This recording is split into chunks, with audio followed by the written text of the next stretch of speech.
ప్రపంచం మరో మహాయుద్ధం అంచున ఉందా? ఒకవైపు రష్యా ఉక్రెయిన్ యుద్ధంలోకి ఊహించిన విధంగా కిమ్ జోంగ్ ఉన్ ఎంట్రీ ఇవ్వడం, మరోవైపు ఇజ్రాయెల్ ప్రధాని బెంజమిన్ నెతన్యాహు చుట్టూ అంతుచిక్కని వార్తలు. అసలు ఏం జరుగుతోంది? North Korea entry.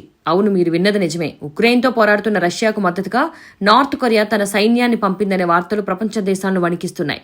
కిమ్ పంపిన వేల మంది సైనికులు రష్యా బార్డర్లో యుద్ధానికి సిద్ధమవుతున్నారట. ఇది కేవలం యుద్ధం కాదు, వెస్టర్న్ కంట్రీస్కు కిమ్ ఇస్తున్న ఓపెన్ వార్నింగ్. దీనివల్ల అమెరికా, నాటో దేశాలు ఇప్పుడు అలర్ట్ అయ్యాయి. ఇక నెతన్యాహు డెత్ కాంట్రవర్సీ. మరోవైపు మిడిల్ ఈస్ట్లో నిప్పు రాజేసిన ఇజ్రాయెల్ ప్రధాని నెతన్యాహు గురించి సోషల్ మీడియాలో రకరకాల వార్తలు చక్కర్లు కొడుతున్నాయి.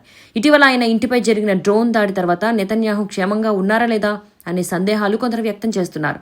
అధికారికంగా ఇజ్రాయెల్ ఆయన సేఫ్ అని చెప్తున్నా కాంట్రవర్సీ మాత్రం ఆగడం లేదు. ఇది నిజంగా విధి ఆడిన నాటకమా లేక కేవలం రూమరా? ఈ పరిణామాలు చూస్తుంటే వరల్డ్ వార్ 3కి పునాది పడుతుందా అనిపిస్తోంది.